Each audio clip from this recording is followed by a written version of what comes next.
Chers téléspectateurs de Wafrica TV, notre discussion de la semaine dernière sur le caractère scientifique de la philosophie a débouché sur une autre discussion qui va être la thématique d'aujourd'hui, la compréhension philosophique de la matière. Bonjour, professeur Mouchili. Bonjour et merci de m'avoir invité. Merci, docteur.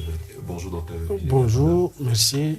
Docteur Ndi, bonjour. Bonjour et merci pour l'invitation. Merci infiniment d'avoir accepté cette invitation de Wafrica TV. Je vais commencer, puisque nous parlons de la compréhension philosophique de la matière. Nous allons laisser le professeur Mouchili nous définir ce que c'est que la matière. De toutes les façons, je ne vais pas commencer par définir ce qu'on entend par matière, parce que la matière est fondamentalement un objet de science et nous sommes en philosophie. Mais la philosophie ne manque pas d'avoir une idée qu'elle pourrait se faire de la matière.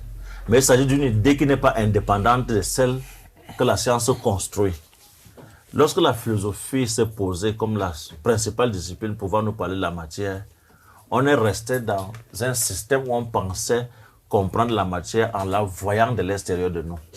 Jusqu'à ce que la science moderne, en naissant, cherche à comprendre la matière de l'intérieur, de sa structure la plus infime.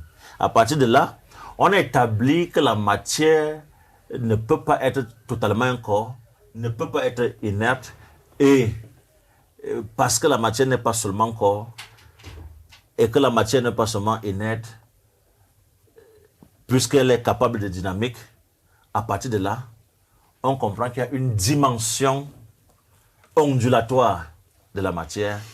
Quelques-uns parleront d'une autre façon de vivre la matière, mais c'est la dimension ondulatoire, parce que ça peut se calculer en termes de vitesse, de masse, de position et de présence, à partir des instruments que nous donne aujourd'hui la physique. Donc il n'y a pas une matière pour la philosophie qui ne serait préalablement définie par la science. Parce que lorsqu'on a parlé de l'ontologie au siècle d'Aristote, on a dit que l'ontologie, en tant qu'étude de l'être, en tant qu'être, cela signifiait qu'une chose qui existe peut nous dicter son comportement et nous dire quelle est son essence. Alors que nous ne connaissons des choses qu'à partir de notre subjectivité qui va définir l'objectivité de la connaissance. Ça veut dire qu'il n'y a rien qui puisse se montrer à nous tel qu'elle existe en soi. C'est par rapport au schème de notre entendement que nous construisons le réel. Parce que le réel n'est pas donné, le réel était construit. Et pendant la période classique de la science, au nom du principe déterministe, qui était un déterminisme de droit et non un déterminisme de fait, parce que la science n'a jamais été exacte. Même pendant la période où on a cru qu'elle était exacte, c'est juste parce qu'on avait articulé la réflexion scientifique à la démarche métaphysique. Si vous allez jusqu'à Hippocrate, vous verrez que Hippocrate, chez lui, pose le principe de la causalité en disant que le hasard n'existe pas. Il suffit que nous soyons capables de bien entretenir notre entendement, de bien suivre et de comprendre chaque chose qui existe à partir de ses fondements pour être capable de dire ce qu'était cette matière dans le passé, au présent, et on pourrait prédire le futur de cette chose. Ça, c'est la perception classique, qui n'est qu'une construction métaphysique qui devait attacher la science à la métaphysique, subordonner la science à la métaphysique pendant plus de 17 siècles. Parce qu'on a rejeté la perception que Aristote de Samos pendant l'Antiquité grecque avait de la matière. Donc, le grand problème philosophique qui a amené les intelligences à être confrontées dans une logique de discussion qui pouvait aboutir à des guerres, parce qu'il y a des scientifiques qui étaient bannis de la société pour blasphème, pour avoir dit que la matière est ce qu'elle est, parce qu'elle fonctionne d'une certaine manière, alors que les classiques, plus précisément Aristote, c'est à cause d'Aristote qu'on va bannir Aristote de Samos. Aristote de Samos montre que la Terre tourne autour du Soleil, et Aristote montre le contraire. On bannit Aristote de Samos, et c'est pour cette raison que vous allez voir que l'Église va même baptiser Aristote alors qu'il est mort longtemps avant même la naissance de cette Église chrétienne catholique à laquelle appartient le docteur Nigabanda. Bon, mais ce n'est pas ça, le grand problème. Le grand problème, c'est qu'il n'y a pas de conception philosophique de la matière si ce n'est de la science que la philosophie devra se nourrir. C'est ça que je peux dire dans un premier temps. Est-ce que vous percevez la question comme telle, Dr. Yves? Pas totalement, sans pour autant balayer d'un revers de main toute la philosophie, toute la science que le professeur développe. Je voudrais quand même dire que la matière n'est pas fondamentalement scientifique. La matière, on peut entendre par matière, je crois, à 3 niveaux, ou si ce n'est plus. À partir de son étymologie, la matière se définit comme le principe des corps. Principe des corps. C'est-à-dire au sens où il y a une substance qui est constituée de telle manière qu'on puisse distinguer l'entité constitutive de ces substances-là. En d'autres termes, la matière n'est pas indéterminée de façon étymologique. Chaque chose, chaque phénomène a quelque chose qui le distingue ou la distingue. C'est cela qu'on entend par matière qui n'est pas simplement quelque chose de palpable. Maintenant, à un autre niveau, on va dire au sens vulgaire, la matière devient, on va dire, des choses, l'ensemble des choses perceptibles. L'ensemble des choses perceptibles par les sens. On parle des solides, des volumes, des dimensions, etc., etc. Mais en physique, et c'est là que je veux rejoindre le professeur, la matière, elle se définit comme la substance de tous les corps constitués, composés de molécules constituées par des atomes, c'est-à-dire un ensemble d'électrons en mouvement autour d'un noyau central. Et ce noyau lui-même est constitué de photons et de neutrons. C'est de façon scientifique, c'est que la matière, il a bien fait de dire que le scientifique étudie la matière de l'intérieur. De l'intérieur, c'est-à-dire, et quand on définit ainsi la matière, on se rend compte que la matière, c'est, on va dire, la lumière et le rayonnement. Le rayonnement d'un corps, le rayonnement d'atomes et de corpuscules d'un corps. Ce qui tend à faire de la matière l'énergie. La matière ici tend à être l'équivalent de l'énergie. À ce moment-là, on se rend compte que tous les corps, tout ce qui existe en tant qu'il existe est énergie. Tout est énergie. Et on peut aussi définir la matière de façon purement chimique, à partir des éléments naturels qu'on peut qualifier. On connaît par exemple les molécules, les minéraux, les végétaux ou les je ne sais pas quoi. C'est tout cet ensemble d'éléments constitués d'un certain nombre d'éléments. Parce qu'on peut se rendre compte, enfin, de façon chimique, on se rend compte que tous les corps ont des éléments en commun, certains éléments en commun, c'est-à-dire des minéraux, des végétaux, des animaux ont des éléments qui leur sont communs. Ça, c'est de façon chimique, la matière est quelque chose un composé d'éléments pouvant avoir une certaine formule.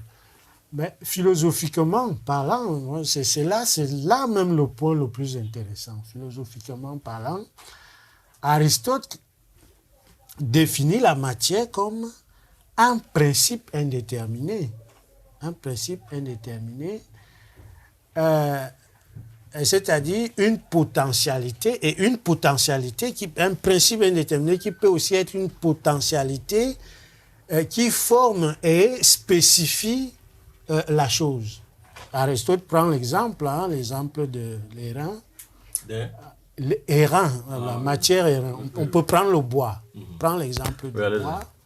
Le bois est à la fois une matière et une forme. La matière, c'est...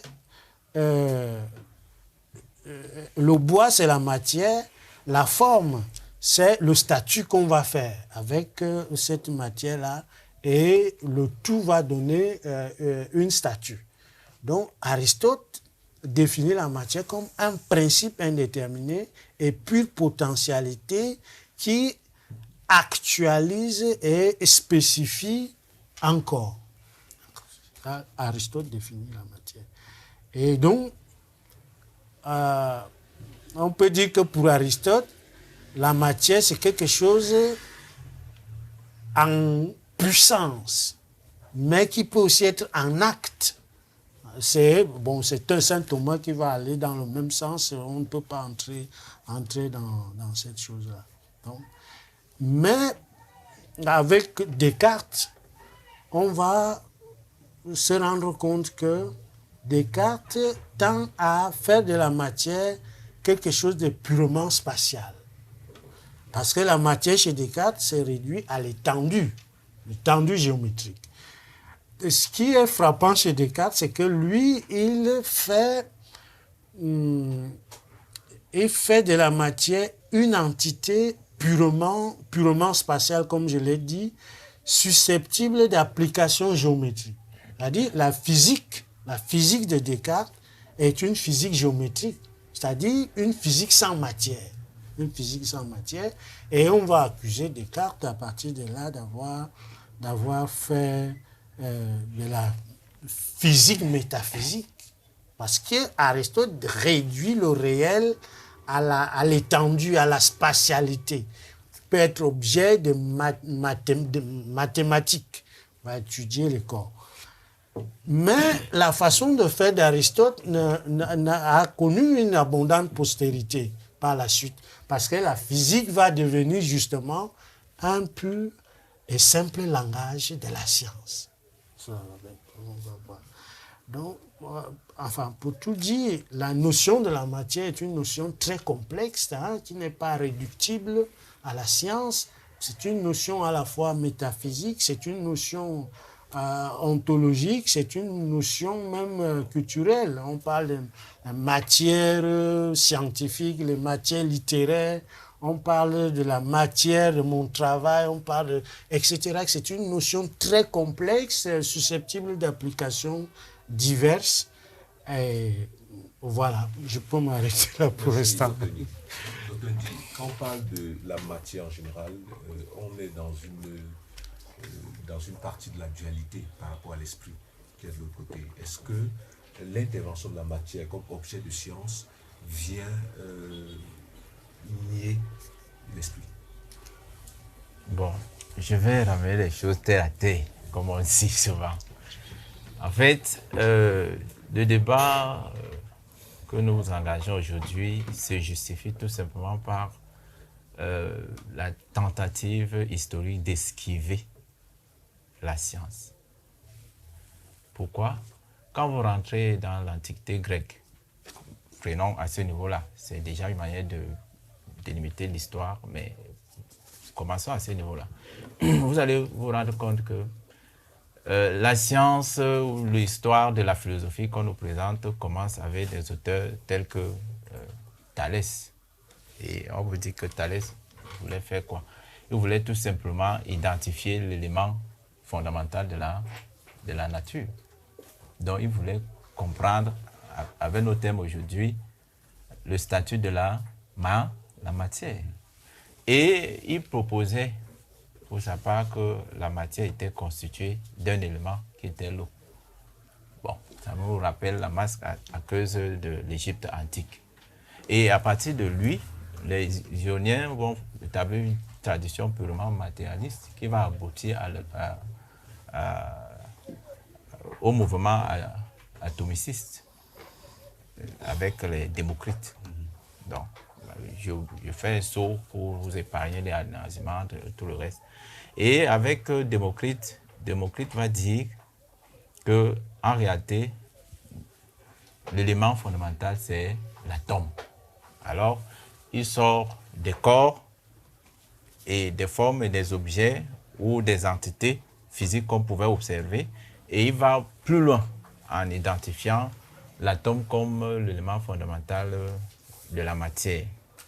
Mais vous allez observer que dans cette histoire, même si on va jusqu'à Socrate, puis Platon et Aristote, comme l'ont fait mes prédécesseurs, vous allez réaliser que la question qui se pose fondamentalement, ce n'est pas trop celle de la connaissance de la nature, mais le fondement de la connaissance elle-même.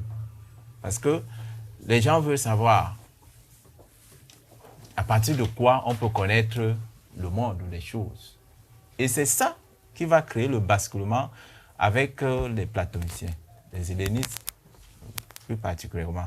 C'est vrai qu'il y a une petite tradition qui va continuer dans ce sens, parce que quand vous étudiez plus profondément les stoïciens vont rester dans cette tradition, et un peu plus le matérialisme d'Épicure va rester dans la tradition précédente des atomicistes. Mais il y a une nouvelle tradition qui va naître avec Socrate, Platon, Aristote, qui va commencer à se détacher de la nature en présentant ce qui relève des formes, des corps, comme étant de l'illusion, en présentant cela comme la fausse connaissance. Il faut dire les choses simplement.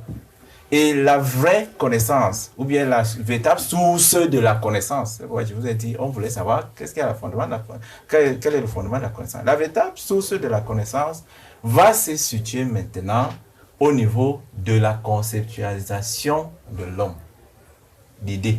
Je ne veux pas encore dire idéalisme, parce que l'idéalisme n'apparaît pas réellement à ce niveau. Il va encore falloir attendre Leibniz autour du XVIIe siècle. Donc, on va donc plonger là-dedans. Platon, avec toutes ses théories, va situer la connaissance absolue, ou bien l'idéalité de la connaissance au niveau du beau, du vrai, etc., en négligeant tout ce qui peut être fondamentalement matière et corps, comme si c'était de l'évanescence et du périssable, et c'est sur quoi on ne peut pas fonder la connaissance. Vous voyez donc, comme le disait le docteur Abanda, on va, oui, Enyege, Abanda, c'est ça? Oui, c'est voilà. ça. On va s'éloigner peu à peu de la connaissance dite scientifique pour une connaissance purement théorique qu'on va maintenant appeler une connaissance philosophique de la matière. Et là, c'est quoi il dit? On peut même dire a priori. C'est une fuite de la science. Alors, pour essayer d'accélérer, nous allons aboutir, à travers le Moyen-Âge qu'il a évoqué justement avec Thomas d'Aquin et autres, nous allons aboutir à un nouveau système avec les empiristes. Les empiristes, pendant que les autres disaient que la vérité, la connaissance vient de l'idée, vient de la réalité supra-sensible, nous allons voir un nouveau mouvement empiriste qui, lui, va fixer la connaissance sur les apparences, sur les formes, sur les sensations, sur le mouvement, sur les choses en soi, en fait, des choses. Et là, nous voyons dans deux camps. Leibniz arrive au XVIIe siècle, et lui, son problème, c'est essayer de remettre en question cet idéalisme-là. Alors, il présente l'idéalisme purement platonicien. C'est lui qui va dire que c'est de l'idéalisme. C'est lui qui va attribuer ce nom, à ce mouvement, un nom. Il va appeler cela l'idéalisme. C'est de l'idéalisme. On avait donc un groupe idéaliste et un groupe empiriste et purement matérialiste, parce que le deuxième groupe empiriste s'inspire donc de l'épicurisme, du matérialisme d'Épicure. Alors, on a donc deux mouvements. Sur le plan philosophique, je dis bien, parce que le professeur, lui, il est allé tout droit sur le plan scientifique. Nous avons donc ceux qui pensent que la matière peut être un fondement de la vérité, ceux qui pensent que non, il ne faut pas voir à la matière la vérité, ou le fondement de la connaissance. Il faut chercher au-delà de la matière. Et nous allons voir que la suite de l'histoire va forcément, l'histoire de la connaissance va forcément se jouer entre ces deux blocs. Parce que même la tradition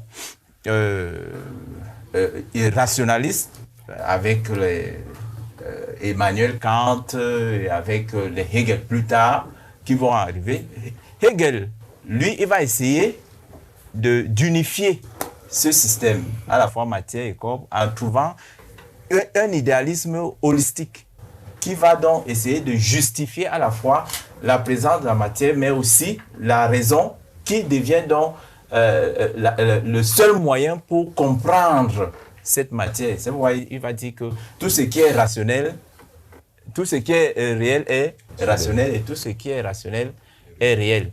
Et je peux donc comprendre le docteur Enyege quand il est un peu gêné dans sa progression parce qu'il veut à la fois justifier la matérialité de la matière, mais en même temps, on ressent la volonté de spiritualiser cette matière d'une certaine manière en la rapprochant à des théories scientifiques qui, pour lui, donnent cette impression. Mais il faudrait voir que Emmanuel Kant commence déjà à proposer des solutions ou bien des issues à ce débat. Parce qu'il va dire, certes, les vérités ou bien la connaissance commence avec l'expérience, mais il revient donc à notre jugement, à notre entendement d'organiser, de modaliser cette expérience pour lui donner forme de connaissance véritable.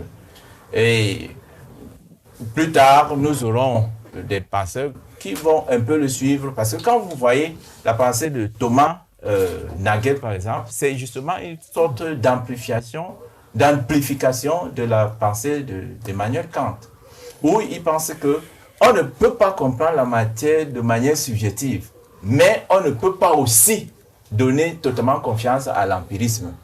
Donc il faut tenir compte de plusieurs perceptions. Donc, un peu dans le sens de la dialectique hegelienne. Donc, alors, qu'est-ce qui se passe dans le fond? La vérité, c'est que rentrons donc maintenant dans la tradition scientifique. Et là, vous allez voir que le docteur Abanda l'a dit. Vous allez voir, quand Edwin Hubble pense que le monde est en mouvement, il pense ici, l'univers est en mouvement, il veut percevoir ici l'univers d'une manière générale, comme un seul élément. Et lorsque Georges Lemaître pense qu'en réalité, il y a un moment premier, parce qu'il va chercher à trouver l'atome primordial. Nous rentrons donc dans la matière. Et il va vouloir présenter l'atome primordial de l'univers. Et il va se dire qu'il y a un moment où, à cause de la forte présence de la chaleur, l'univers s'est propagé. Il y a eu une forte explosion, qu'on appelle le Big Bang, qui a permis à la matière qui était certainement uniforme de se propager et d'aboutir donc à ce que nous percevons aujourd'hui comme des objets, des choses dans la nature. Et c'est ça qui va produire donc tous les éléments que le docteur Abanda a évoqués tout à l'heure. Alors, nous comprenons ici que l'homme, il peut se figurer le monde à sa manière, avec ses idées, avec ses théories. Mais il veut percevoir et il veut attribuer des valeurs à ce qui est hors de lui, à une réalité quand même qui existe hors de lui. Parce que il y a ici un rapport étroit entre l'idée, la pensée, ce que vous avez évoqué, l'esprit, pour revenir à votre question étroite. Il y a ici la volonté de la raison de donner sens à ce qui est perçu dans le monde, dans l'univers dans lequel il s'exprime. Donc, on ne va pas dire qu'il y a une matière qui est spirituelle, mais la raison peut décider de percevoir la matière de cette manière. Mais tout à l'heure, j'espère, en poursuivant le débat, nous allons voir que les catégories même, il a parlé des éléments subatomiques, les catégories de la nature, ces catégories-là ont une valeur. Si l'homme essaie de fournir des valeurs à ces éléments dans la nature, mais c'est parce que ces éléments en soi aussi ont une charge particulière. Parce que quand il a parlé, par exemple, de la phase ondulatoire de l'univers, il a parlé de l'énergie. Mais cette énergie, il ne faudrait pas voir comme un esprit. Il faut voir cette énergie comme un ensemble de charges. On va y revenir. Et oui. Professeur Mouchili, de ce que le docteur dit, nous donne comme propos, je peux vous poser une question. Est-ce que l'anthropocentrisme n'est pas le problème du rejet de la matière? Je voudrais répondre à cette question en revenant sur quelques éléments. Lorsque nous parcourons l'histoire de la philosophie, il ne faudrait pas limiter les concepts aux circonstances qui ont prévalu au moment où on les a créés. Chez Platon, par exemple, on a parlé de la dialectique. Mais la dialectique telle qu'elle est conçue aujourd'hui n'est pas exactement la même chose que chez Platon. Parce que chez Platon, la dialectique consistait à ce qu'on remonte jusqu'à la construction idéale d'un principe qui ne sera plus mouvant selon les générations. Voyez-vous. Il faudrait aussi savoir que ce que le ministre appelle idéalisme n'est pas différent de ce que Kant va appeler métaphysique dogmatique. Parce que dans la construction de l'histoire des sciences, quand il parle de... Il y a une période où on décide de fuir la science. Non. Il y a une période où on subordonne la science à la foi. Et on interdit de réfléchir. Il y a même l'inquisition qui prévaut. Donc, la science n'a jamais été mal en point que pendant ces 1000 années de dogmatisme moyenâgeux ou bien médiéval. Parce que lorsqu'on veut parler de la matière, il y a une constance. Ce qui est sur la matière n'a jamais été inerte. Quand même on a pensé que la matière était totalement en dehors de l'homme et que la physique ne consistait qu'en la description. Parce que pendant toutes ces périodes, la physique n'a pas encore intégré dans sa méthode le raisonnement mathématique qui permet de calculer la matière en termes d'énergie. Et il faut encore dire que c'est Albert Einstein qui en 1913 dit que la matière est égale à l'énergie. Albert Einstein. Ce n'est pas un philosophe idéaliste, c'est un physicien qui le dit. Bon, comme quoi pour dire que la force que dégage une matière dépend du potentiel énergétique qui y est contenu. Ça veut aussi dire que la matière n'est visible que parce qu'elle produit de la lumière. Si vous ne produisez aucune lumière, vous serez transparent, même si vous existez en tant que matière. On ne voit que ce qui produit la lumière. Même si vous êtes autant noir que moi, c'est parce que je produis la lumière que vous me voyez. Si je ne produis aucune lumière, tu ne sauras même pas que je suis noir. Parce que la matière dégage le rayonnement qui fait qu'elle soit visible. Et il faut savoir que lorsque nous parlons de Descartes, Descartes lui-même dit qu'il n'est plus d'accord avec sa philosophie, sauf qu'il le dit en écrivant au père Mersenne. Si il faut comprendre la matière comme Descartes, il faudrait aller jusqu'au bout de la pensée de Descartes, qui dit, à partir de maintenant, je crois que tout ce que je disais auparavant au sujet de la matière, c'était faux. Qu'est-ce qu'il faut comprendre? Ce qui était faux, ou comprendre Descartes à partir de sa réaction par rapport à ce qu'il a dit lui-même. Moi, je pense qu'il faut aller jusqu'au bout de sa pensée. Et lorsqu'on remonte à Aristote, avec ce que le docteur Negaban a dit au sujet de la matière, Aristote, en son temps, ne connaît même pas les fonctions de la matière. Chez Aristote, c'est le cœur qui réfléchit, c'est le cœur qui pense, c'est le cœur qui aime. Et cette conception erronée de la matière nous caractérise jusqu'à aujourd'hui, puisque nous continuons à aimer nos femmes de tout notre cœur. Pourtant, le cœur n'a jamais aimé. Le cœur a passé son temps à distribuer le sang jusqu'à ce matin. Seule la tête aime. Parce que ce qui déclenche l'élément que vous appelez amour, c'est la sécrétion de la dopamine. Et le lien d'attachement entre une maman et son fils, c'est la sérotonine. Voyez-vous? Donc, il y a des hormones qui sont responsables de ces agissements, au point où si vous ne contrôlez pas la sécrétion de la dopamine à partir de certaines glandes cérébrales, vous pouvez tomber en pamoison d'une femme qui va vous tenir par le nez. Et c'est à ce niveau que je vais embrayer sur votre question, parce que lorsque vous parlez de l'anthropocentrisme, oui, cet anthropocentrisme nous a corrompus et a corrompu la mentalité de l'Église qui nous a maintenus dans un registre d'ignorance qui a commencé à être évacué avec l'avènement de Copernic. Oui, oui. Sauf qu'avec l'Église, les hommes ne sont que des sujets, des instruments au service d'un Dieu qui commande à travers ses représentants personnels sur terre. Aristote n'a pas l'église. Aristote n'a pas d'église, mais il y a des croyances. Dans la Grèce antique, il y a Dieu pour chaque chose. Vous suivez bien? Même lorsque Socrate veut chercher à savoir comment connaître, il s'adresse à l'oracle de Delphes. L'oracle, c'est le dieu de la connaissance, l'oracle de Delphes. Et quelqu'un vient dire à Aristote, c'est même pas l'oracle de Delphes qui répond à Aristote. Hein. L'oracle a dit hier matin que je te dise, connais-toi toi-même. Quand la réponse de l'oracle de Delphes à Socrate n'est pas une causerie interactive.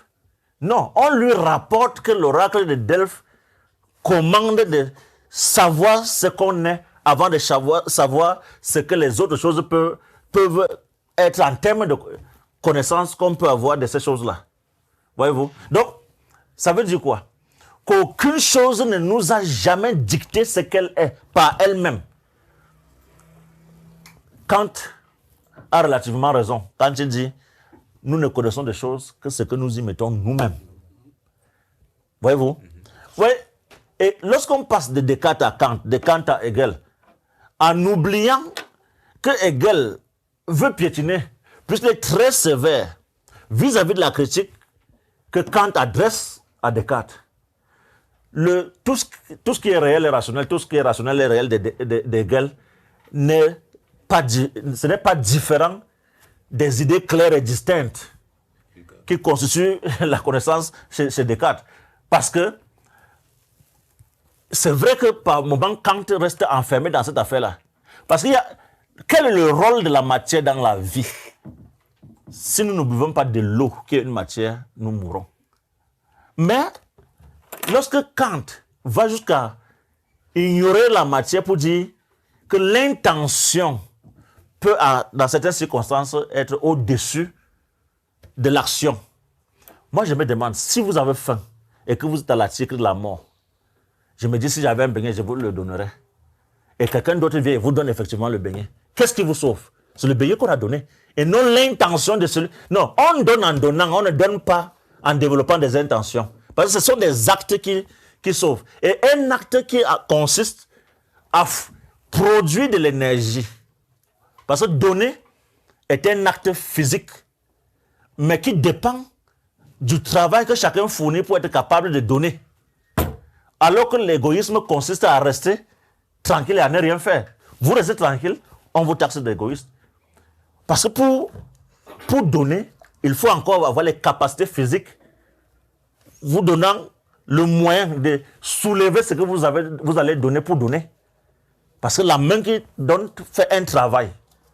Or, la main qui ne donne pas ne fournit aucun travail. Il y a même déjà un travail derrière pour obtenir ce qu'on va donner. Voilà. Oui. Donc l'intention de Kant est moralement inopérationnelle, inopérant. Bon, il faut donc savoir que la matière, qui signifie énergie, est la capacité que nous développons pour être acteurs et auteurs de notre existence.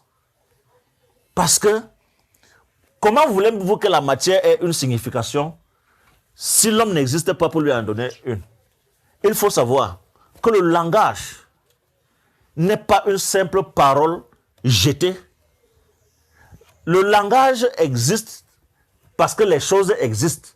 Puisque s'il n'y a rien, on ne va rien nommer et par conséquent, le langage sera insignifiant sans signifier. Le contenu du langage est la manifestation, c'est-à-dire la réalisation ou bien la mise en existence des choses qui sont et ne peuvent pas s'auto-proclamer comme existants. Ça veut dire que la parole dont on est capable préexiste au langage. Mais les choses qui existent préinsistent à ce langage. C'est-à-dire, nous avons des capacités corporelles avec les cordes vocales et la voix même qui nous donne la capacité de parler. Mais s'il n'y a rien à désigner, on va faire que crier. Mais parce que les choses existent, la langue qui au départ est l'organe du goûter devient l'instance qui articule.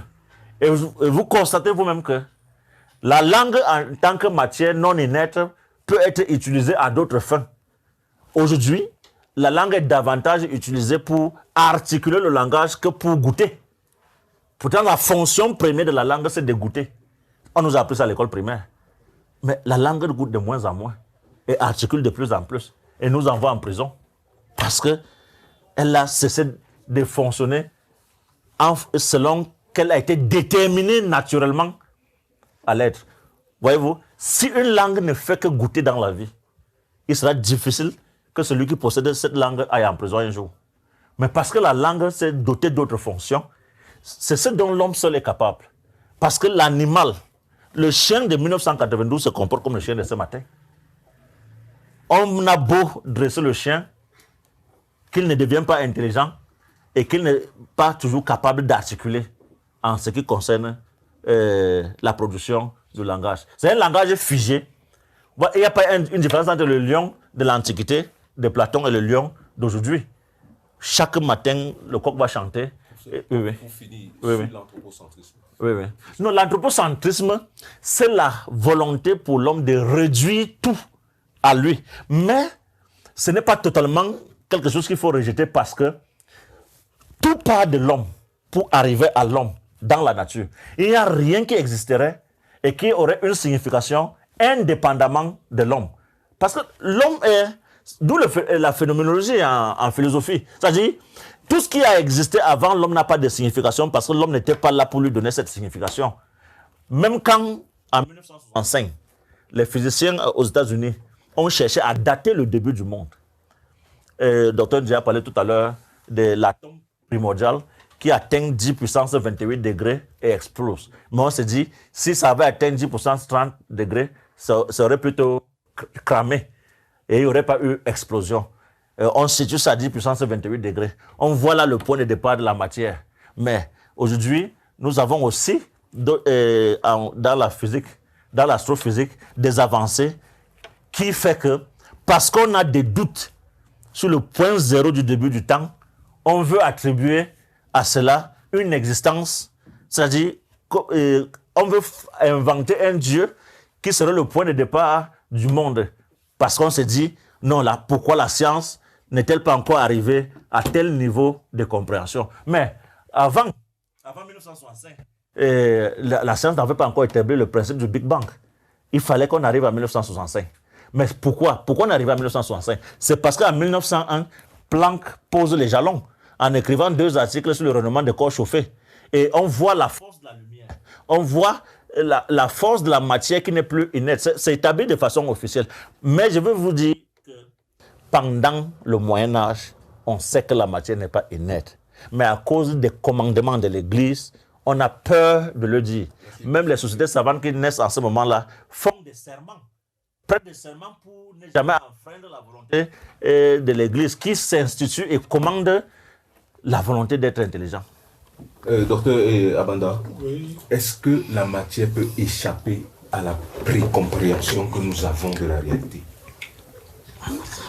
Non. Est-ce que la vérité que nous pouvons dire de la matière peut être neutre, sans avoir de lien avec notre compréhension du monde? Avant de répondre à cette question de la neutralité de la matière, je voudrais faire une petite remarque. C'est ce que j'appelle la souplesse épistémologique, plutôt la tolérance épistémologique. Il est bon dans la science de parfois dire que et si l'autre avait raison, et si il y avait autre chose que ce que je sais, est-ce qu'on peut aller plus loin? Est-ce qu'on peut voir la chose d'une autre manière que de la manière que je vois? J'aime citer Nietzsche. Nietzsche dit, pour mieux voir une chose, il faut la regarder avec deux yeux. Un œil de haine et un œil d'amour.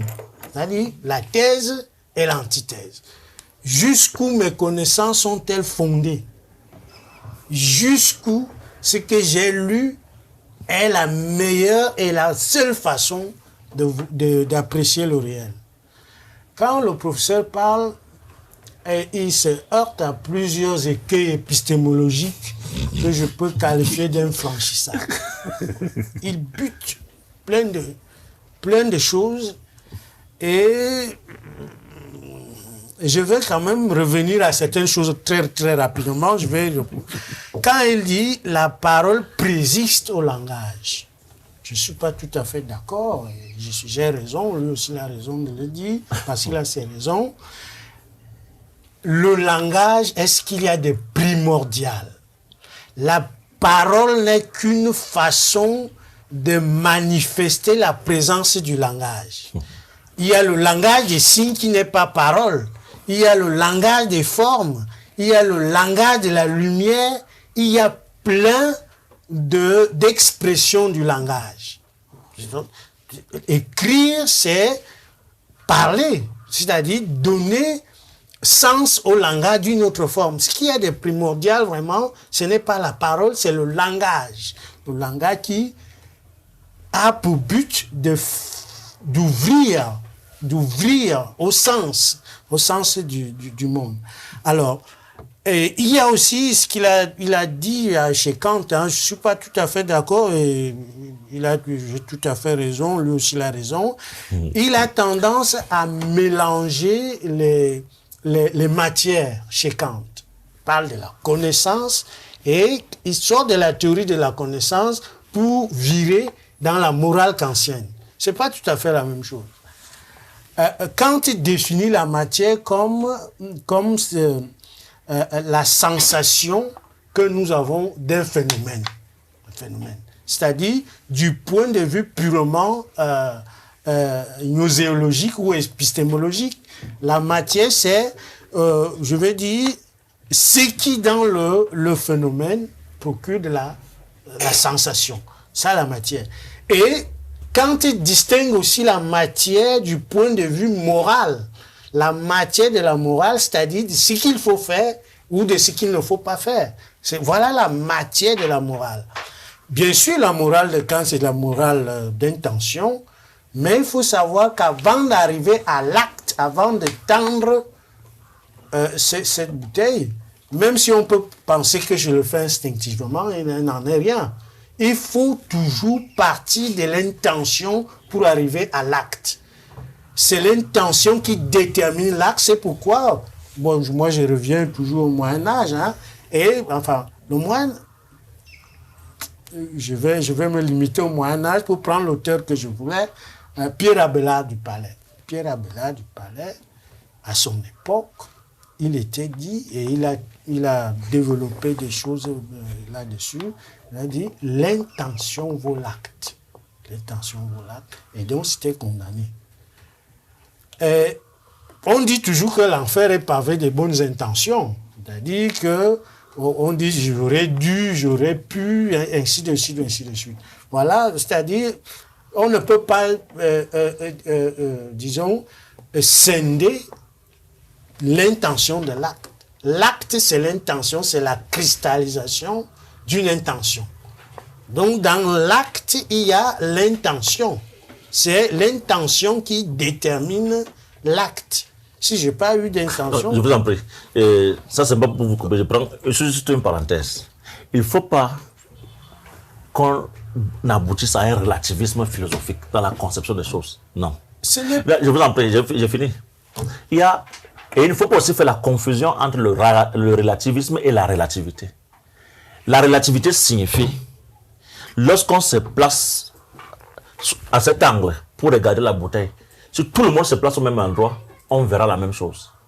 Mais si, voici un bâtiment qui existe, on place chacun d'un côté, on dit en fonction de ce que vous voyez, faites le schéma du bâtiment. Chacun aura un dessin différent parce qu'on n'est pas tous au même endroit pour regarder le bâtiment, puisque nos yeux ne peuvent pas voir l'ensemble du bâtiment. Vous n'allez dessiner que ce que vous voyez. Ça, c'est ce que j'entends par relativité. Mais quand vous dites, et si l'autre avait raison, non, ce n'est pas comme ça. On dit, et si l'autre démontrait autre chose, en science, quel est le dénominateur commun de toutes les théories? Je vous en prie. C'est le principe. Moi, je dirais plutôt, et si l'autre point de vue avait quelque chose à prendre. Tous les points de vue sont des hypothèses en science. Voilà pourquoi je dis dans la perspective épistémologique. Dans une perspective je vous donne la parole, le temps de parole. Il faut la souplesse, la tolérance, l'ouverture. Oui, j'ai dit vous avez heurté un certain nombre de cas intolérables, hein, professeur. Ouais, je suis intolérant ou je dis ce qui est intolérable? C'est ce que vous dites qui est intolérable. Je ne peux pas tout revenir à cela, mais il faut que je réponde à la question de la neutralité de la matière. Oui. Cette question-là va en direction de la question de l'anthropocentrisme. Oui. En dehors de l'homme, et bien évidemment, il n'y a pas de matière. Le mot matière même, c'est un mot purement métaphysique, c'est-à-dire une construction spirituelle visant à donner sens au réel. Construction spirituelle. Il n'y a pas de monde a priori où l'homme n'existerait pas. Le monde n'est monde que parce qu'il y a une conscience, celle de l'homme, qui lui donne sens.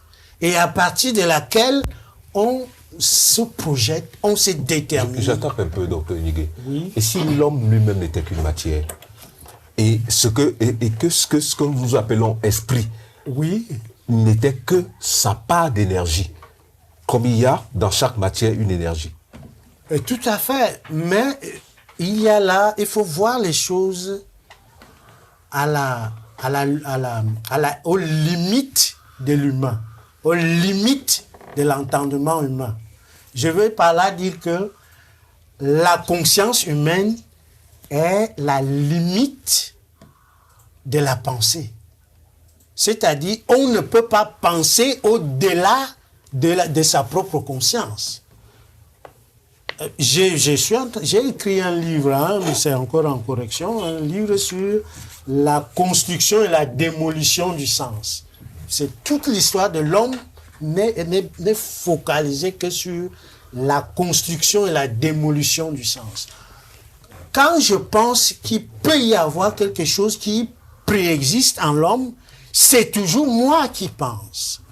Quand je pense que peut-être qu'il y a un principe qui dépasse l'homme, c'est toujours l'homme, il faut toujours voir que l'homme est le seul créateur de son propre monde dans les limites de sa propre conscience. Je vais réfléchir très banalement.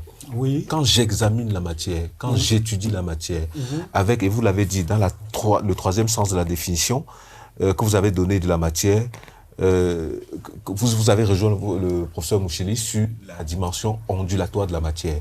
Ce que la matière révèle, c'est quoi? Je la prends telle qu'elle ou je la prends telle que je veux.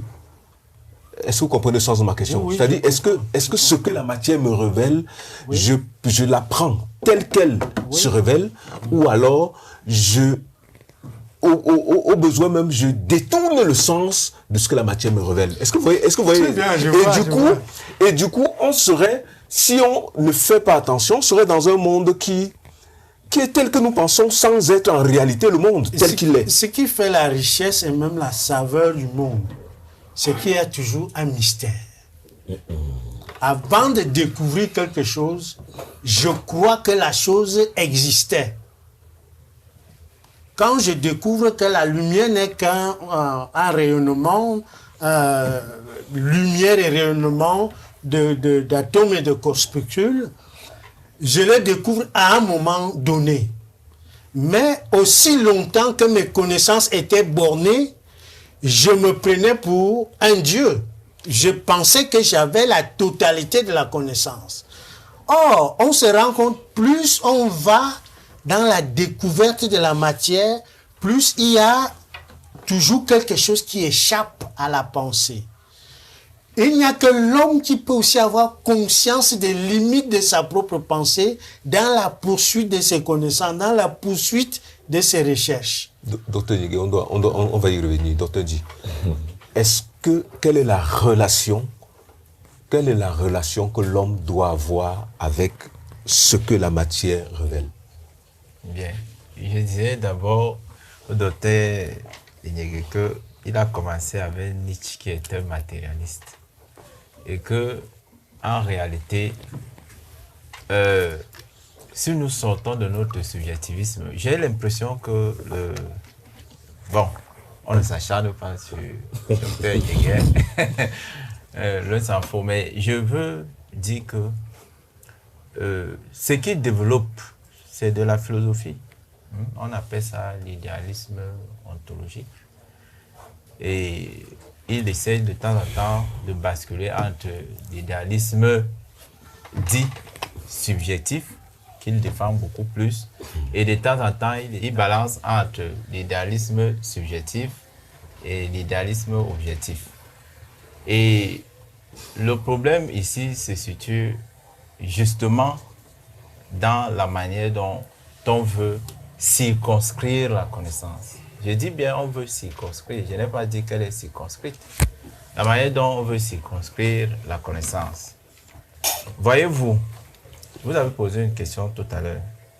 Je vais essayer d'apporter une réponse.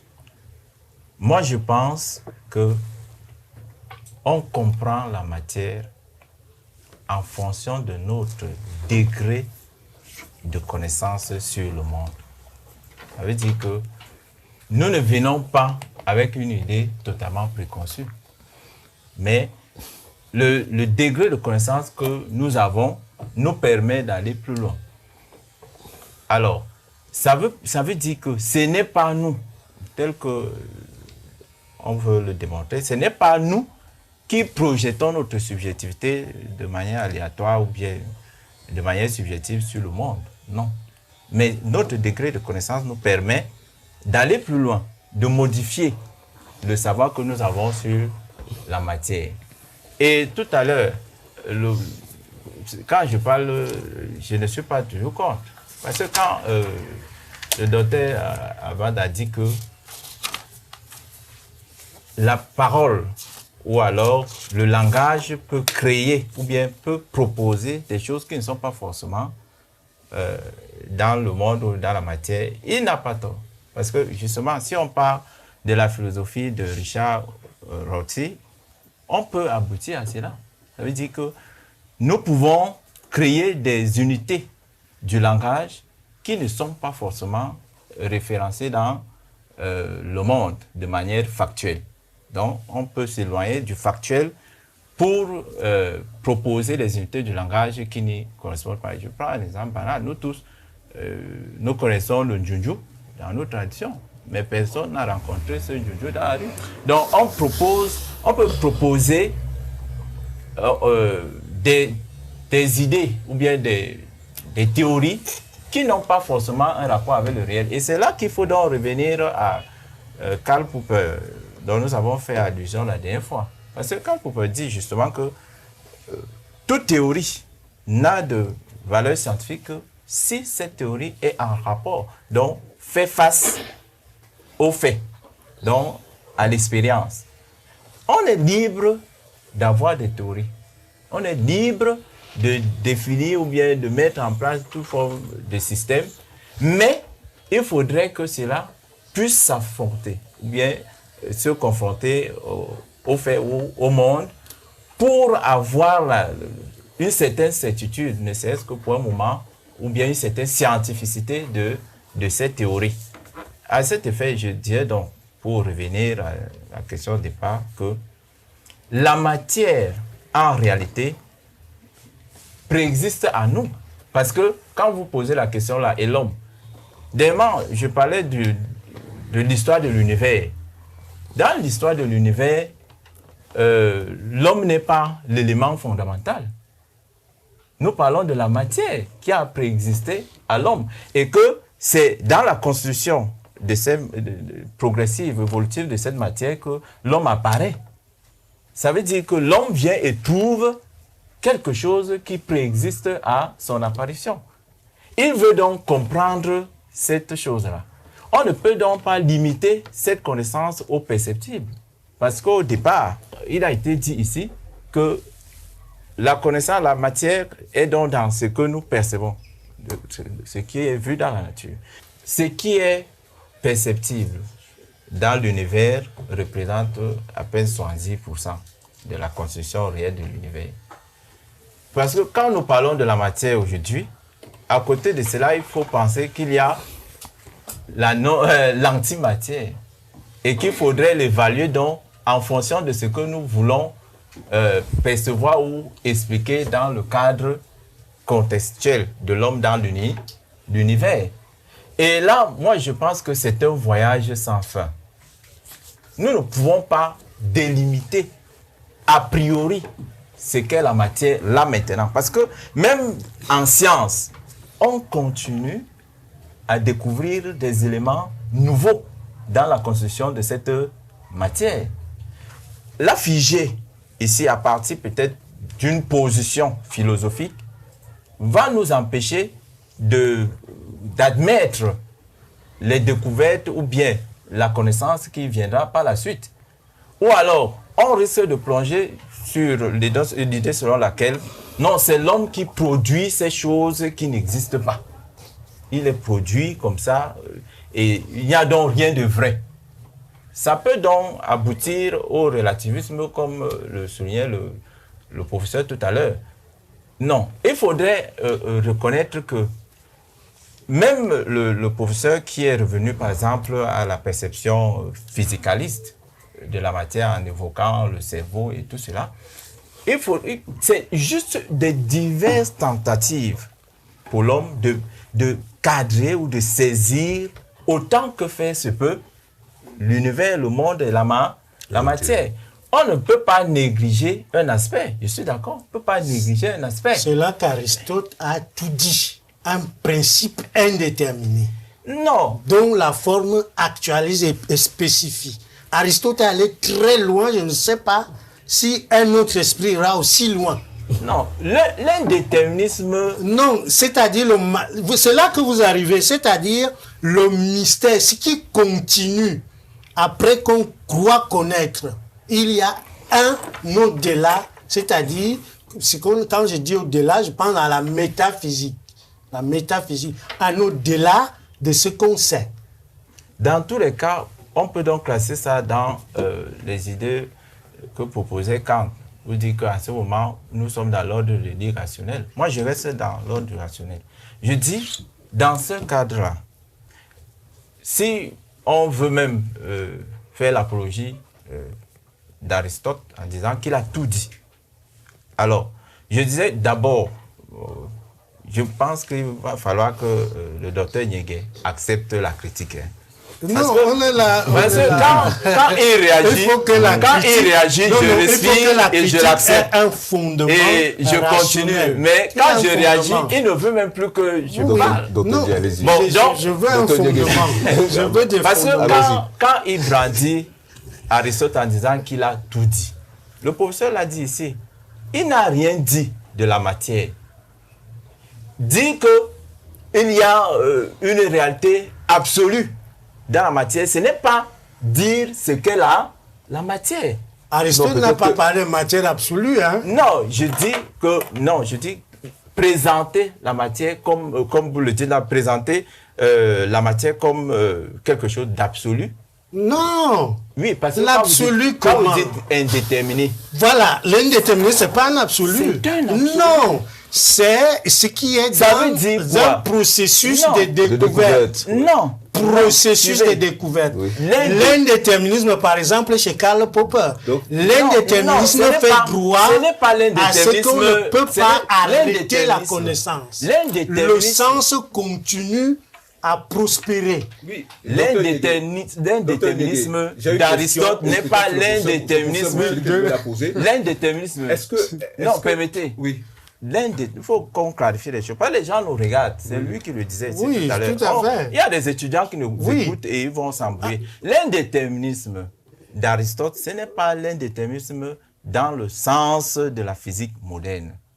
L'indéterminisme dans le sens de la physique moderne suppose que on ne peut pas avoir de façon absolue à la fois la masse et la position des éléments ou bien des particules. C'est l'indéterminisme. Vous parlez d'une chose et son contraire. Non, attendez, parce que non, il faut quand même. Vous dites absolu, mais vous dites maintenant qu'on ne peut pas parler de façon absolue. Quand Aristote parle de matière indéterminée, parle de ce qui est en puissance. Non, Or, suivez. quand on développe la connaissance, on se rend compte qu'il y a toujours quelque chose en puissance. Je dis qu'aucun esprit ne peut aller aussi loin qu'Aristote quand on sait l'interpréter. Qu'est-ce que C'est de vous la mettez- même chose, je dirais la même chose de Descartes. Qu'est-ce que vous C'est des mettez pensées dans qui sont la allées puissance? très loin. Quand vous dites en puissance, qu'est-ce que vous y Aristote mettez? dit une chose peut être en puissance et en acte. Une chose est en puissance quand elle, a une découverte progressive. oui, quand elle est indéterminée, un principe indéterminé, Bon. dont la forme doit actualiser. Vous voyez que- La matière brute est ce qu'on peut dire en puissance. On parle de matière première ou la matière brute. C'est quelque chose qui est d'abord en puissance, en attente de travail, de raffinement, enfin, je veux dire, Qui reste dans un processus de découverte. vous de- l'avez déjà dit. Non. tout à fait. Aristote Tout à fait. présente la matière en puissance ici dans l'idée. Il l'a même dit au début. Oui. Quand il prenait l'exemple du bois, il l'a dit. Ça veut dire qu'il pense que l'homme viendra donc maintenant façonner cet être pour modifier les formes, les sens et lui donner une finalité. On ne se comprend pas. J'ai parlé des reins et de la statue, de quelque chose de concret. Le statut d'Aristote est dans le bois Oui, qui n'a pas de forme. effectivement. Voilà, c'est ce que j'ai dit. Donc, la matière, c'est cela, c'est quelque chose d'indéterminé. Oui. En Et attente en attente de d'information. quoi? Cette information provenant de... De l'homme, bien Voilà, mais entendu. c'est pas ce que je dis. C'est bien ce que j'ai dit. Docteur Di, pardon. Professeur Mouchili, Donc, est-ce qu'on peut... c'est l'homme qui va est-ce accorder qu'il est- une finalité est-ce à qu'il la est matière, possible- ce qui n'est pas vrai. Est-ce qu'il est possible d'interpréter la matière en dehors de l'homme? L'objectif des sciences, c'est de se fonder en objectivité. C'est-à-dire, comment dire le plus possible une chose sans que ce soit sa subjectivité qui impose la bien. réalité. De façon à ce que ce que je dis de cette bouteille soit universellement accepté. Oui. C'est ça l'objectif de la science. Parce que la science fait ses démonstrations en se fondant sur trois principes. Le principe de logique, le principe de nécessité et le principe d'universalité. Ce sont ces trois principes qui font ce qu'on appelle l'objectivité scientifique. Avant de poursuivre, à partir du moment où la matière me révèle ce qu'elle est, il reste une chose, Oui. c'est que la matière n'existe qu'en relation avec l'homme. Justement, c'est-à-dire, Et du coup, le discours qui peut être tenu peut être subjectif. oui, Vous parlez bien, je vous le concède, vous Oui. parlez bien d'effort de subjectivité, d'objectivité. oui, défaut d'objectivité. Oui. Et c'est la subjectivité humaine qui construit l'objectivité scientifique.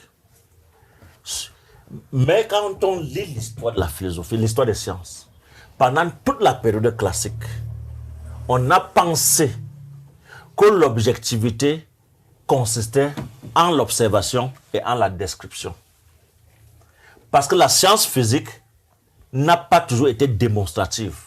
Voilà les deux éléments de la méthode des sciences physiques pendant que la physique n'est pas encore moderne. quand la physique se modernise, l'élément, c'est-à-dire le fondement de la réflexion physique est la mathématique. C'est quand la physique intègre la mathématique comme mode de raisonnement, voyez-vous, que l'objectivité ne peut plus être absolue. Bernard d'Espagne a écrit un ouvrage intitulé Traité de physique et de philosophie, où il retranscrit toute l'histoire des sciences. Moi, je pense pour ma part que lorsqu'on dit des choses en philosophie, il faudrait que ce soit concrètement démontrable. Je vais prendre un exemple. Au 19e siècle est né le pragmatisme américain, avec des gens comme John Dewey, qui disait l'homme est l'être pour qui dans son être il est question de son être. Mais c'est parce qu'il ne voulait pas dire l'américain est l'être pour qui dans son être il est... Parce qu'il faut bien que... Et parce que les données de l'univers, du monde, ne sont pas toujours en faveur des Américains, les Richard Rorty ont créé ce qu'on appelle le nominalisme. Le nominalisme est ce que l'ancien... Exemple concret. L'ancien secrétaire d'État américain montre en Mondovision qu'il existe en Irak une arme nucléaire. N'est-ce pas? Ça, c'est ce que j'appelle le nominalisme. Et en nommant cela, il crée des mots qui justifient la guerre. Pourtant, factuellement, on ne va jamais démontrer qu'on est entré en guerre parce qu'il y avait effectivement... Ça, le docteur a déjà parlé de Richard Rorty. C'est une philosophie qui est née et qui fait croire que lorsqu'un nom est inventé, alors la réalité existe. Et c'est né de quoi? C'est né de ces philosophes idéalistes pour qui tout ce qui est réel est rationnel, tout ce qui est rationnel. C'est-à-dire, pendant l'Antiquité grecque, il y avait ces gens qu'on appelait les sophistes. Les sophistes pouvaient démontrer le pour et le contre d'une même chose avec la même rigueur argumentative. Voyez-vous? Et ça ne signifiait pas qu'ils disaient toujours la vérité. Voyez-vous? Et c'est pour cette raison que pour répondre aux sophistes, Platon va peut-être dire, il faut chérir la vérité et haïr le mensonge. Et parce qu'il faut qu'il y ait des fondements pouvant déterminer le principe de nécessité d'une connaissance. Et quand vous voyez que dans l'histoire de la connaissance, il y a eu des oppositions graves entre, par exemple, l'idéalisme ou bien le rationalisme dogmatique et l'empirisme. Bon, les empiristes sceptiques comme Hume vont dire non, c'est l'habitude qui nous conditionne. Chaque fois qu'il y a une tempête, s'ensuit une grande pluie. Et on ne doit pas dire que ça va toujours arriver puisque les déterminants intimes ou infimes de la matière qui constitue la tempête, ça peut changer au point où, après la tempête, au lieu qu'on s'attende à la pluie, qu'il y ait plutôt un grand soleil. Donc, ça veut dire que chez lui, il n'existe pas de principes nécessaires rendant possible la connaissance. Et quand vous voyez toute la philosophie de Karl Popper qui a été longtemps évoquée ici, c'est pour répondre à Hume. Parce qu'il veut dire qu'il y a un principe de nécessité qui justifie la connaissance. Et ce principe de nécessité est ce qui rend la connaissance universelle. Moi, le fait qu'on fasse appel à des auteurs sans nécessairement montrer que les autres auteurs qui existent répondent à ces premiers auteurs, parce qu'on peut répondre sans même nommer celui à qui on répond. Il faudrait qu'on sache que l'histoire de la philosophie a un sens. En science, le principe de continuité thématique n'existe pas. C'est la succession de ruptures épistémologiques. En philosophie, le principe de continuité thématique existe parce que des problèmes moraux qui sont posés au temps de Platon peuvent être abordés avec des principes de rationalité de cette époque. Or, aujourd'hui, nous sommes sortis de la nivaquine. On ne va plus jamais rencontrer une usine qui fabrique la nivaquine. Il y a de nouvelles molécules qui nous permettent de lutter contre le paludisme. C'est ça qu'on appelle rupture épistémologique. Bon, maintenant, l'anthropocentrisme ne signifie pas relativisme. C'est vrai que tout part de l'homme pour arriver à l'homme. Mais l'objectif, lorsque on prend des instruments pour mesurer le potentiel énergétique d'une matière, au Cameroun, selon qu'on est au Cameroun ou à Londres, la méthode ne varie pas. C'est-à-dire, s'il faut utiliser des instruments quantiques pour comprendre le monde quantique, Au Cameroun, si vous utilisez le microscope ordinaire, vous n'allez pas comprendre le monde quantique. Parce que il faut adapter le niveau de recherche aux instruments de mesure que l'on utilise. Donc, il ne faut pas qu'on fasse comme si l'histoire consiste en une accumulation de savoir.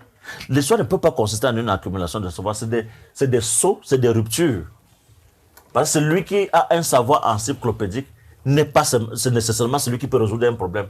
C'est celui qui sait que l'homme est d'abord une improvisation créatrice, c'est-à-dire en fonction des données.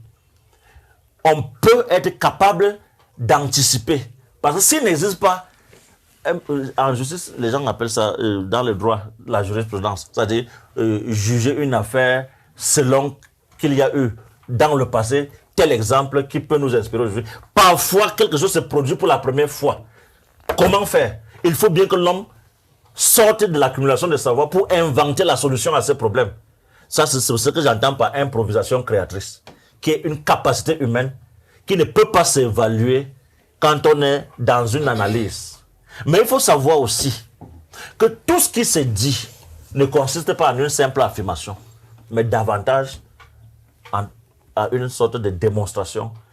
Et il faut savoir que les critères de démonstration philosophique restent de l'ordre de la rationalité. Et aujourd'hui, la philosophie est tellement de connivence avec la science que les deux utilisent des modalités d'objectivité pour que la pensée philosophique s'affirme comme une réalité qui parle de l'homme.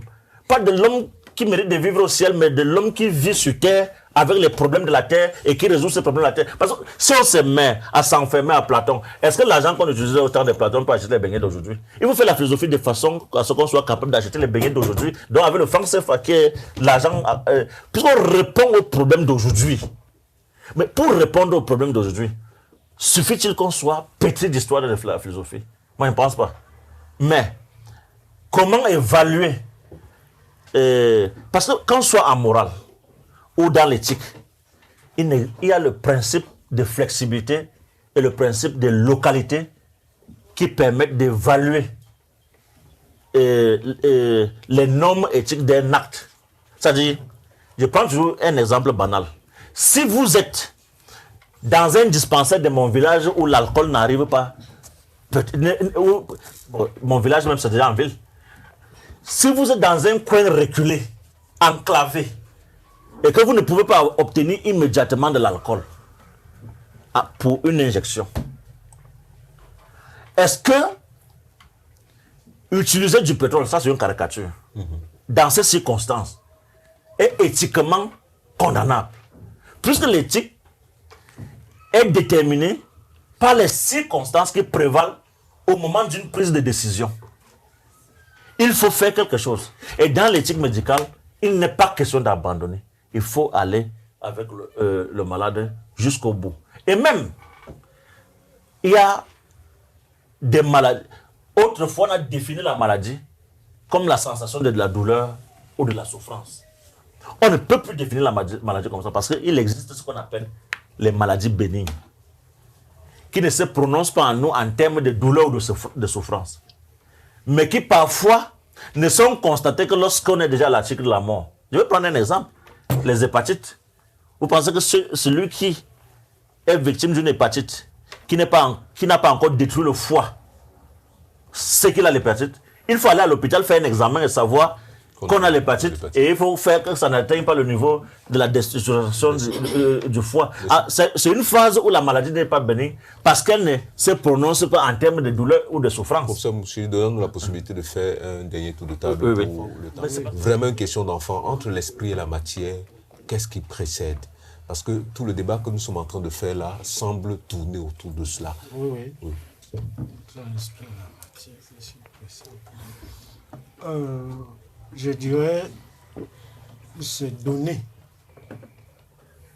C'est-à-dire l'esprit et la matière sont d'égale ancienneté. C'est une approche phénoménologiste alors. L'esprit ne peut pas fonctionner sans matière, la matière ne peut pas fonctionner sans l'esprit. Encore faut-il savoir que la matière c'est l'esprit. Matière même c'est l'esprit. Alain disait, à la métaphysique de l'esprit, nul ne peut échapper. Il éclate ainsi la barrière entre matérialisme et métaphysique, dans l'idée que dès lors qu'on se met à penser, on devient métaphysicien. Ça, c'est Alain. Donc, il n'y a pas à scinder le monde entre d'un côté les métaphysiciens, de l'autre les physiciens ou les matérialistes. L'esprit humain est métaphysique, quelque chose de métaphysique. Je vais évoluer dans la réponse à la question de savoir qu'est-ce qui précède l'esprit. J'espère qu'il y aura le même temps de parole que lui. Parce que lui, il a beaucoup de temps de parole. Enfin, bref, si vous voulez, je peux arrêter là. Mais je ne serai pas satisfait. Oui. Allez-y. Oui. Alors, quand il parle du nominalisme, quand le professeur parle du nominalisme, il définit le nominalisme comme le constructivisme qui consiste à inventer des réalités fictives qui n'existent pas, comme par exemple ce que Colin Powell a fait lors de la guerre en Irak. Vous appelez ça comment? Je ne suis pas très d'accord. Mais vous appelez ça comment? Pourquoi? Parce que le nominalisme est je peux dire un courant de pensée qui est aussi vieux que l'histoire de la philosophie. On commence chez Aristote et les sophistes. Aristote qui projette la réalité dans les essences ou les formes intelligibles est réaliste. Alors que les sophistes qui disent que rien n'existe et que c'est dont on peut faire l'expérience sont nominalistes.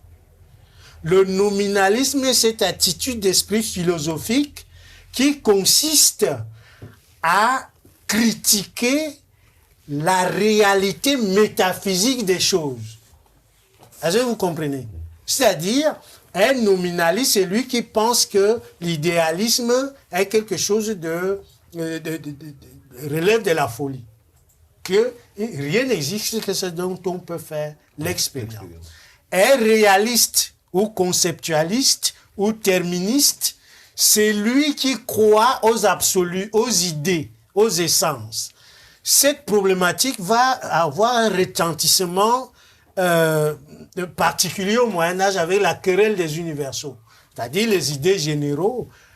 Par exemple, l'idée de Dieu, l'idée de la liberté, l'idée d'immortalité de l'âme.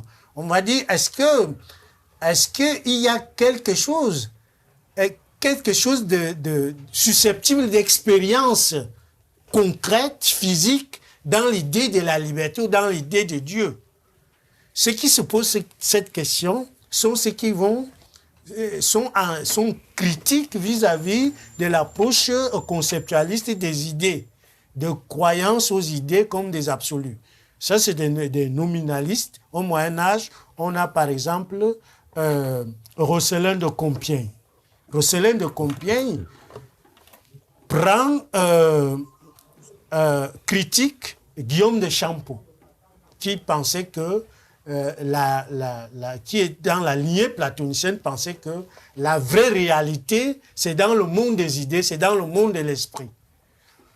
Alors, pour arbitrer ces différends entre le nominalisme et le réalisme, il y a Pierre Abélard du Palais qui va se pointer au milieu pour dire que bien que les idées généraux ne soient susceptibles d'expérience, elles servent néanmoins d'outils, d'instruments dans le langage commun.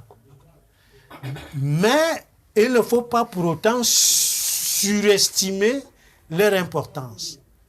De la même manière, les idées, c'est-à-dire le réalisme, les idées des choses concrètes ne sont pas totalement imprégnées de matière. C'est ce qu'on va faire après. Moi, comme je lis les néopositivistes... Et tous les tables là sera toujours... Je lis les néopositivistes et c'est là le problème. Quand il réduit ma pensée à Karl Popper, non.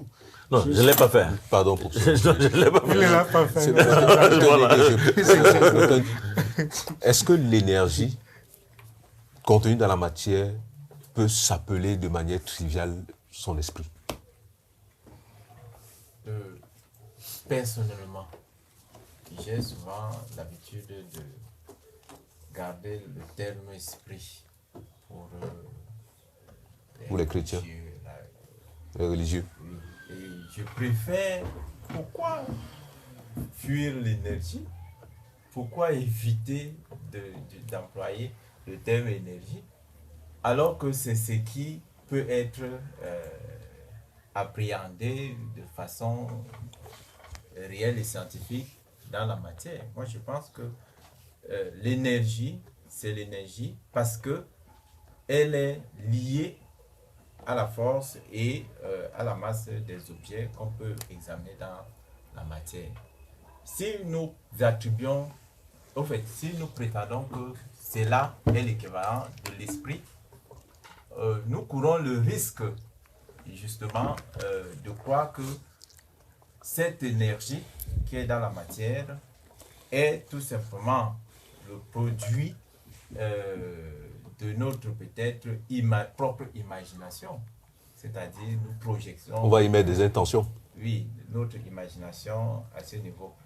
Mais je pense que ce n'est pas le cas parce que moi j'insiste là-dessus, peut-être je peux me tromper. Avant d'arriver à la connaissance de la matière que nous avons aujourd'hui, nous avions des préjugés ou bien nous avions des connaissances qu'on estimait être les plus objectives sur cette matière. Mais plus nous avançons et plus nous avons des instruments les plus adaptés, les plus, je peux dire, modernes, les instruments les plus modernes qui nous permettent de mieux comprendre ce monde.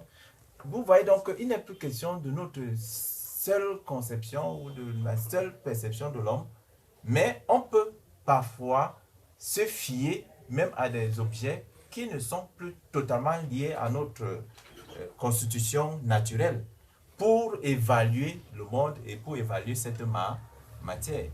À ce niveau donc, je laisse plutôt la possibilité à la raison, c'est-à-dire la raison ici entendue tout simplement comme le mécanisme du cerveau qui permet de lire avec les instruments dont il dispose, c'est-à-dire la mathématique, pour expliquer et dire, et attribuer une valeur à cette nature.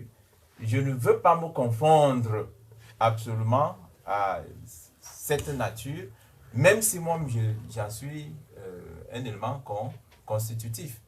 Quand je renvoie les éléments de ma connaissance, ou bien les objets, les outils de la connaissance sur moi-même, je dois me défaire des idées, des préjugés que j'ai sur mon être pour et c'est peut-être avoir, autant que faire se peut, les vérités les plus, ou bien les savoirs les plus objectifs sur mon organisme, sur mon corps. Mais si je reste comme ça, je dis, je suis tel. Et je vais obliger même aux instruments de me fournir l'information que j'ai déjà. Et je pense que là, nous ne sommes plus en science. Professeur Mouchili, le docteur Dia a tenté déjà de répondre à la question que je vais vous poser. Est-ce qu'on peut tenter une réconciliation entre la matière, je voulais dire, je ne vais pas dire l'esprit et l'homme. Est-ce qu'on peut tenter une réconciliation? Pour quel objectif en plus? Ce que je dois d'abord dire, oui.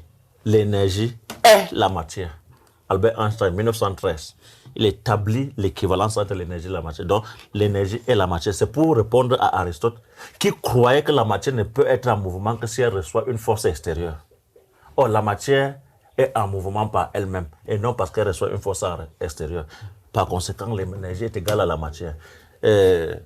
On peut lire Albert Einstein dans Comment je vois le monde, ou dans La formule de Dieu, le débat qui existe entre Albert Einstein et David Ben Gurion. C'est un livre de 1060 pages. On peut vous opposer quand même que dans la matière, oui. Dans la matière, il y a l'objet, mais vous avez parlé d'un phénomène ondulatoire. Je dis ceci, que l'énergie pour que la matière alors... existe, oui. n'est-ce pas, oui. Il faut qu'elle soit constituée d'ondes et de particules. Okay. Voyez-vous, c'est comme une lampe. Hein? Si on enlève le remontant de la lampe n'est plus complète, elle n'est plus lampe. Par exemple, ça ne peut plus éclairer. Voyez-vous, comme la matière éclaire absolument, comme la matière dégage une force par nature, dont la matière est l'énergie, et l'homme, dans sa constitution, est une réalité moniste articulée à son environnement. Réalité moniste articulée à son environnement. Mais maintenant, quelles sont les capacités qu'on peut découvrir dans cette réalité moniste? Et qu'est-ce que nous attribuons comme capacité de l'esprit ou de l'âme qu'on ne retrouverait pas en étudiant la biologie du cerveau, dans le cerveau? C'est-à-dire, quand nous accordons une extrême importance à un esprit, par exemple, qui existerait, nous caractériserait, il faudrait aussi qu'on fasse l'étude du cerveau et qu'on voit quelles sont les compétences du cerveau dans notre corps. Existe-t-il un élément qu'on veut à tout prix attribuer à l'esprit et qui n'est pas déjà contenu comme capacité du cerveau? En ce moment, on peut répondre à la question. C'est pour ça que j'ai dit depuis le début que tout dépend de la démonstration et non de l'affirmation. On peut affirmer et on croit Dieu comme faire, mais la démonstration, c'est que depuis que j'ai étudié un peu le cerveau, je n'arrive pas encore à trouver jusqu'ici un élément caractéristique de mon être qui ne serait pas produit par le cerveau, mais qui serait peut-être produit par une autre instance, une âme. Et je me demande comment on peut faire pour penser que l'homme est articulé à cette entité immatérielle, alors que lorsque nous sommes victimes d'un accident cérébral, on ne peut plus articuler le langage, on ne peut plus bien penser, on se retrouve dans les poubelles à ramasser les ordures. Pourtant, l'accident, c'est le corps qui a subi l'accident. Est-ce que c'est parce que l'âme n'a pas eu le temps de quitter Mais le professeur, corps? Laissez-moi finir. est-ce que le cerveau peut penser sans le cœur? Est-ce que le cerveau peut penser sans J'ai la dit moelle une épinière? réalité moniste Non, faut pas- articulée à l'environnement. Oui, Tout ça, c'est de la matière. cela. Le cœur est une C'est matière. cela. Le sang est une C'est matière. cela. Donc, ne réduisez pas, disons, je veux dire, ne réduisez pas la pensée au cerveau. Non, je veux dire ceci. Comme le foie sécrète la bile, c'est comme ça que le cerveau sécrète la pensée. Et je veux dire une chose. On n'a jamais, jusqu'à aujourd'hui, Oh là là. je Je veux te dire une on chose. n'a jamais vu un cerveau seul. Non, mais attendez. Attendez, je vous en Soyons prie. réalistes. Le cerveau seul sécrétait la pensée, Oh là là. ou Est-ce le que- foie seul sécrétait la bile. Vous croyez à ces schémas, à ces clichés? Sans l'ensemble, écoutez, c'est-à-dire la totalité vivante, sensible. Écoutez. Non, mais attendez, faut- écoutez, docteur Nyege. Non, ouais. Et docteur Nyege, je vous dis Continuez. ceci. Je vous dis ceci. Ouais. Tout ce que vous êtes en train de citer relève de la matière. Je dis, Effectivement. et je vais encore dire une chose.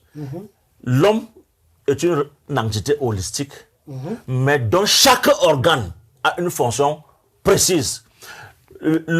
Attendez, laissez-moi... Qui est toujours laissez-moi- dépendante de l'ensemble. Quand Quand vous avez mal au doigt, quand vous avez mal à l'ongle, vous n'avez pas l'esprit posé. ça ne pour signifie vérifier. pas qu'il y a Ça un signifie esprit en que l'homme. l'homme est une totalité sensible, comme disent les phénoménologistes, à la suite de Docteur Nyege, quelqu'un. Docteur Nyege, il faut suivre le raisonnement de chacun jusqu'au bout. Voyez, non? Ah non, parce qu'il y a un réductionnisme scientifique que je ne partage pas. Alors, je vais vous La dire... science prétend avoir la raison, alors qu'elle n'est qu'une infime parcelle de cette raison. La science n'a jamais prétendu cela, encore que la science... J'ai dit à réduire même la matière à l'énergie. Oui. C'est comme oui. si on avait déjà cerné l'énergie elle-même. Or, dans l'énergie, on remarque qu'il y a ce qu'on appelle le noyau atomique composé de neutrons et de photons. Non, de On protons, doit de encore- neutrons et de protons. Et Les photons, de photons. Non, de J'ajoute protons. quelque chose, c'est Ou que- de protons, on oui, doit oui. encore creuser ces réalités, écoutez, ces phénomènes, docteur pour Nyege, aller c'est au-delà. que je dis. C'est que je dis. Le réductionnisme scientifique Non. aboutit à une étroitesse de vue. Non. Il n'y a pas... On parle d'énergie de Bézon. On évalue cela. Voilà. Ce n'est pas... Voilà la mesure. Vous avez l'impression... L'homme a, c'est la un science esprit, a l'âge de ses instruments. Ça, c'est quelqu'un qui Mais est... c'est ce que je dis Bachelard aujourd'hui est en allé d'autres très termes. Je loin. n'ai pas besoin de Non, réciter. écoutez. Mais qui est-ce qui construit les instruments scientifiques? Écoutez, C'est l'homme.